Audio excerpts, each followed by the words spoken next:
बच्चों हम पढ़ रहे हैं कक्षा 7 का विज्ञान विषय का अध्याय 16 जल एक बहुमूल्य संसाधन। बच्चों इस पाठ को पिछले वीडियो में हमने कंप्लीट कर लिया था और हमने जल के महत्व को, इसके अलावा पृथ्वी पर जल की उपलब्धता, जल की अवस्थाओं को अच्छे से समझ लिया था। बच्चों इस भाग में करेंगे हम इस पाठ के अभ्यास प्रश्न जो कि हमारी पाठ्य पुस्तिका में दिए गए हैं। तो जल्दी से अपने कॉपी और पेन लेकर तैयार हो जाइए। चलिए शुरू करते हैं। पहला प्रश्न दिया गया है, निम्नलिखित वक्तव्य सत्य है अथवा असत्य है। तो यहाँ पर हमें ट्रू और फॉल्स बताने हैं। कुछ कथन हमें दिए गए हैं जिनमें से हमें सही और गलत कथन की पहचान करनी है। तो पहला कथन दिया है, भौम जल विश्व भर की नदियों और झीलों में पाए जाने वाले जल से कहीं अधिक है। तो ये कथन कैसा है बच्चों? सत्य है। ये कथन बिल्कुल सही है क्योंकि भौम जल की मात्रा नदियों और झीलों में पाए जाने वाले जल से बहुत अधिक होती है। नेक्स्ट कथन दिया है, जल की कमी की समस्या का सामना केवल ग्रामीण क्षेत्रों के निवासी करते हैं। तो ऐसा नहीं है बच्चों, शहरों के अंदर भी लोगों को जल की कमी का सामना करना पड़ता है। तो यह कथन कैसा हो जाएगा? असत्य हो जाएगा। नेक्स्ट है, नदियों का जल खेतों में सिंचाई का एकमात्र स्रोत है। तो बच्चों खेतों में सिंचाई करने के लिए कुओं, हैंडपंप आदि का प्रयोग भी किया जाता है। तालाबों, झीलों आदि से भी पानी का उपयोग किया जाता है। तो केवल नदियों का जल ही इसका एकमात्र स्रोत नहीं है। तो ये कथन कैसा हो जाएगा? ये भी असत्य हो जाएगा। अगला दिया है, वर्षा जल का चरम स्रोत है। तो ये कथन कैसा है? बिल्कुल सही है। अधिकांश जल जो हमें प्राप्त हो रहा है वो किससे प्राप्त होता है? वर्षा से प्राप्त होता है। चलिए आगे बढ़ते हैं।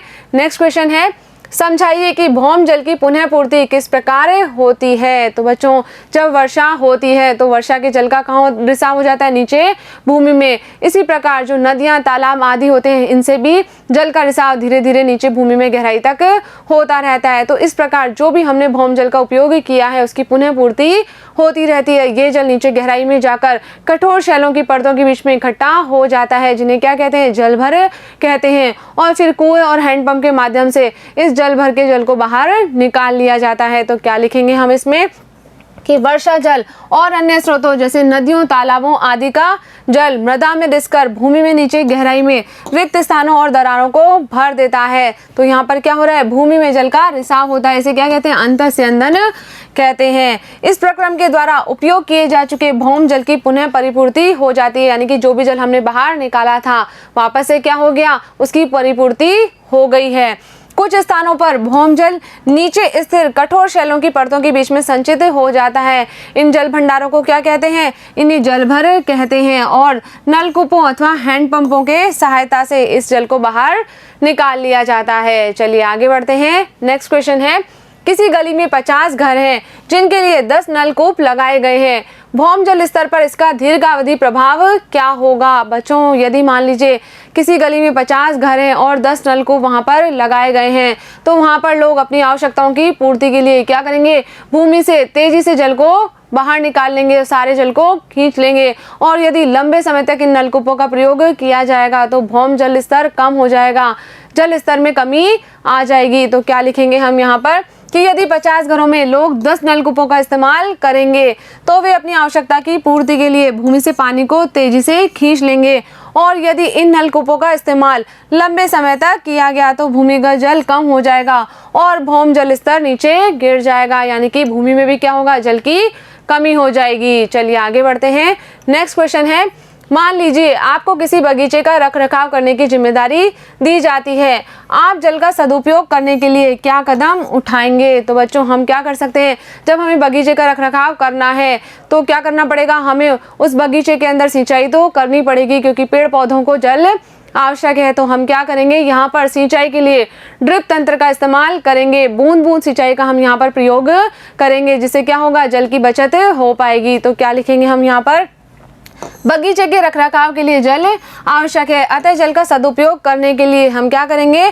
बूंद यानी कि ड्रिप सिंचाई व्यवस्था का इस्तेमाल करेंगे। इसके लिए हम कम व्यास वाले पाइपों का प्रयोग करेंगे जिससे क्या होगा? पानी की बचत होगी और जल सीधे ही पौधों की जड़ों तक पहुंच जाएगा। ये जो बूंद बूंद सिंचाई व्यवस्था होती है इसमें क्या होता है बच्चों? जल पाइप से बूंद बूंद करके निकलता है और यह जल सीधे ही पौधों की जड़ों में पहुंच जाता है। यानी कि पौधों को पूरी तरह से उपलब्ध हो जाता है। इसमें बिल्कुल भी जल व्यर्थ नहीं जाता है। तो यहाँ पर इस जल का सदुपयोग हो जाता है। चलिए आगे बढ़ते हैं। नेक्स्ट क्वेश्चन है, भौम जल स्तर के नीचे गिरने के लिए उत्तरदायी कारकों को समझाइए। बच्चों, बहुत सारे ऐसे कारक हैं जिनकी वजह से क्या हो रहा है, भौम जल स्तर लगातार नीचे गिरता जा रहा है, जैसे कि बढ़ती जनसंख्या, औद्योगिकरण, इसके अलावा जो खुले क्षेत्र हैं वहां पर निर्माण कार्य हो गए हैं, भवनों का निर्माण हो गया है, तो वहां की भूमि से जल जो है वो अंदर नीचे नहीं रिस पाता है। इसके अलावा वनोन्मूलन भी एक बहुत बड़ा कारण है जिसकी वजह से भौम जल स्तर में कमी आई है। तो क्या लिखेंगे हम इसमें, बढ़ती जनसंख्या, औद्योगिकरण के कारण जल की मांग तेजी से बढ़ी है जिससे भूमिगत जल का उपयोग बढ़ा है। इसके अलावा जनसंख्या के आवास, कृषि कार्य के लिए एवं उद्योगों के लिए भूमि के उपयोग से क्या हुआ है, खुले क्षेत्रों में कमी हुई है जिससे भूमि में जल के अविस्रवण की दर कम हो गई है और इसके कारण क्या हो गया है, भौम जल स्तर नीचे गिर गया है, जल का अविस्रवण अधिक नहीं हो पाता है, इसलिए भौम जल का स्तर नहीं बढ़ पा रहा है। इसके अलावा वनोन्मूलन से वर्षा की दर में कमी आई है जिससे भी क्या हुआ है, भौम जल स्तर नीचे गिरा है। तो ये सब क्या है, भौम जल स्तर के नीचे गिरने के कारण हैं। चलिए आगे बढ़ते हैं।